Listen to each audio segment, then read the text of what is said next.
Donc maintenant, on va remettre en place l'axe sur la structure existante.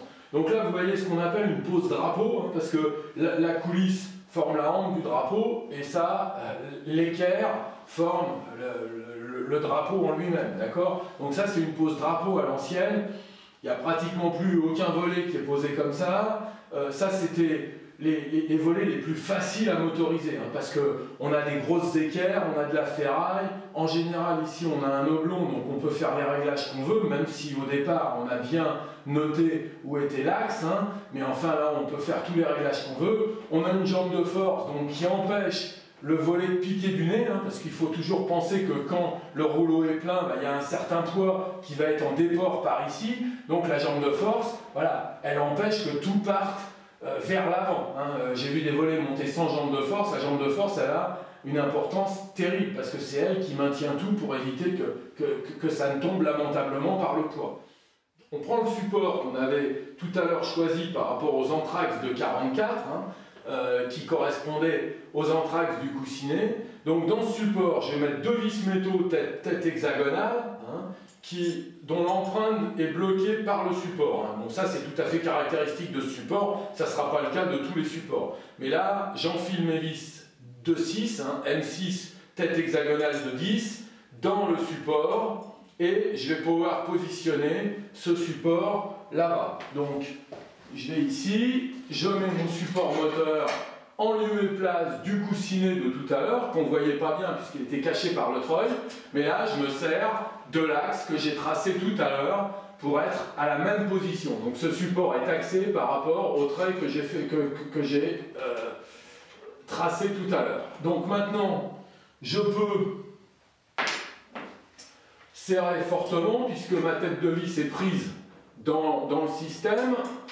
Donc j'amorce d'abord, je visse complètement et j'immobilise correctement le support sur l'équerre. Donc maintenant, mon support se retrouve axé dans le même axe que le coussinet à broche qui est de l'autre côté. Je vais donc pouvoir prendre mon tube d'enroulement et le positionner donc, avec mon moteur. Donc je vais relever les lames du tablier. Je vais pouvoir positionner. Alors donc là, j'ai quand même un... Donc il faut que je mette bien mon fil sur le côté de manière à ce qu'il ne me gêne pas. Je peux enlever le capuchon à ce niveau-là. Je peux aussi enlever... Moi je préfère toujours enlever le clip. Donc celui-là il est pratique parce qu'il a un anneau. Donc je peux glisser mon doigt et sortir le clip. Évidemment, il ne va pas sortir correctement. Mais voilà, je peux sortir le clip de manière à positionner mon moteur, je remettrai le clip après. Hein. On peut aussi forcer et rentrer avec le clip, mais moi j'aime pas. Voilà. Donc grâce à la tête étoile Somfy, bah, je peux orienter mes boutons de fin de course. Hein. Donc suivant la manière dont je vais rentrer mon moteur à l'intérieur du support, je vais avoir mes boutons de fin de course plus ou moins bien orientés. Alors moi je vais choisir ça, cette orientation-là. Donc je vois bien mes deux boutons de fin de course, je pourrais les mettre en sous-face, je peux les mettre comme je veux. Donc ici maintenant, de l'autre côté, ben, mon tube est trop court, mais étant donné que j'ai pris un embout télescopique, ben, je peux tirer dessus. Donc voilà, j'ai tiré dessus et je l'ai mis dans le coussinet à broche. Donc ce que je vais faire, c'est je vais réutiliser la goupille de tout à l'heure que je vais réintroduire. Bon là je vais la réintroduire par l'arrière, comme ça ça va me permettre de, comment dirais-je, je vais me mettre de ce côté-là, je sais pas si vous allez mieux voir, voilà, ce qui va me permettre d'avoir les parties à écarter devant moi, et là je vais écarter légèrement, hein. Ce type de goupille n'a pas d'effort, hein. C'est pas comme les goupilles de ressort qu'on a vu au tout début, hein. Voilà. Ce type de goupille, elle est juste là pour empêcher l'axe de remonter. Donc c'est pas la peine de l'écarter comme un malade, parce que quand il faut la défaire, ben, il faut la ramener en position. Donc là voilà, elle empêche l'axe de remonter, donc c'est très bien. Je vais régler, parce que là, mon embout n'est pas limité, donc ça va que mon moteur est fixé dans mon tube, donc l'ensemble ne peut pas se déplacer, mais il vaut toujours mieux ceinture et bretelle. Donc j'ai cet embout là, j'ai cette petite bague là, qui maintenant est remplacée par une bague métallique. Ça c'était assez fragile, parce que si on visse trop, alors on n'a pas besoin de visser trop, hein, c'est juste pour limiter, c'est juste pour éviter, parce qu'ici j'ai mis aussi une vis qui immobilise l'embout. Hein, encore une fois, tout est blindé, hein, c'est-à-dire que j'ai mis une vis qui immobilise l'embout. S'il n'y avait pas la vis, rien n'empêcherait cette partie plastique de sortir du tube et de se décaler d'un côté. Auquel cas, ça mettrait l'axe en porte-à-faux. Donc cette bague-là, elle est faite pour empêcher justement, si la vis n'avait pas été mise, tout l'embout de coulisser sur le côté. Alors on ne va pas le plaquer à fond ici, parce que sinon ça risque de couiner. On va laisser 1 mm ou 1,5 mm de jeu. On ne va pas non plus serrer comme un malade, parce que sinon, vu que c'est du plastique, ça va se casser en deux. Donc on serre de manière à ce qu'elle puisse plus se déplacer correctement sur l'axe. Maintenant, ça vient immobiliser de ce côté-là. Donc là, on est verrouillé à ce niveau-là. Alors, j'aurais dû passer mes lames, j'aurais dû passer avant mes verrous automatiques derrière, parce que là, c'est un petit peu plus compliqué. Donc avant de monter l'axe, j'aurais dû passer mes verrous, voilà. Et là, j'ai fait quelque chose qui va nous montrer.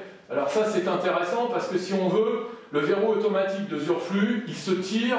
Donc vous pouvez changer les charnières quand les charnières sont à 90 degrés, d'accord? Donc il y a un méplat à l'intérieur et donc on peut les remonter. Alors c'est pas l'idéal parce que j'aurais peut-être pas dû faire ça comme ça, mais voilà. Là on peut le remonter et on a les lamelles de ressort. Hein. Donc un jour quand vous casserez ce type de charnière, vous pouvez remplacer des charnières intermédiaires en faisant sauter ici les bagues et en mettant les deux lamelles sur une certaine position qui fait qu'on peut les retirer l'une de l'autre.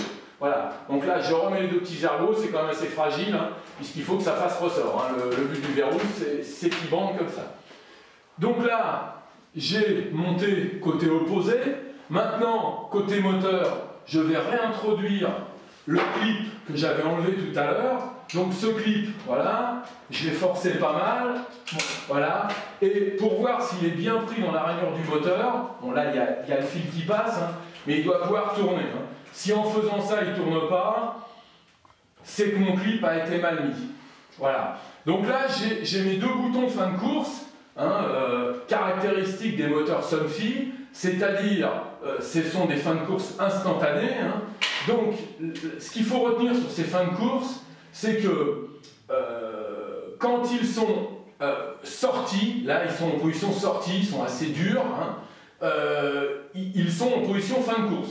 Donc par exemple, si j'appuyais, comme le font certains clients, ils appuient une fois, donc les deux boutons sont enfoncés, hein, d'accord, là ils sont tout mous enfoncés, je rappuie les deux, bah, le moteur est en fin de course dans les deux sens. On verra tout à l'heure que dans cette position-là, il ne tourne ni dans un sens ni dans l'autre. Hein. Ça c'est un des symptômes des clients qui appellent et qui disent voilà mon moteur il ne tourne pas. Bah, c'est parce qu'ils ont appuyé une fois et réappuyé une deuxième fois. Le moteur est en fin de course dans les deux sens au même endroit, donc il ne tourne plus. Hein. Voilà. Donc là, j'ai mis mon clip, donc mon moteur est solidaire maintenant de mon support. Les fins de course, donc je vous ai expliqué, on va voir que le moteur ne va pas tourner. Maintenant, il va falloir que j'accroche les verrous automatiques dans les fentes. Hein. Alors, pareil, hein, ce que je disais tout à l'heure, hein, le moteur, alors là, voilà, il est là. Hein. Donc, voilà ce que j'ai de distance entre le moteur et le tube. Hein. Ça veut donc dire que si je mets une vis, il faut qu'elle soit courte. Hein. Puisque si j'ai un doute, hein, je peux toujours introduire un petit objet, voilà, et je vois où ça bute. Hein. Et ça bute très court. Hein. Donc, plus les tubes, aujourd'hui on fait des tubes d'un diamètre très très faible de manière à gagner un maximum d'enroulement, mais le tube il est tout de suite là. Hein. Donc voilà, hein, mon tube il est à 5 mm, enfin mon tube moteur il est à 5 mm de mon tube. Hein. Donc ça veut dire au niveau vis, il faut y aller gentiment. Hein.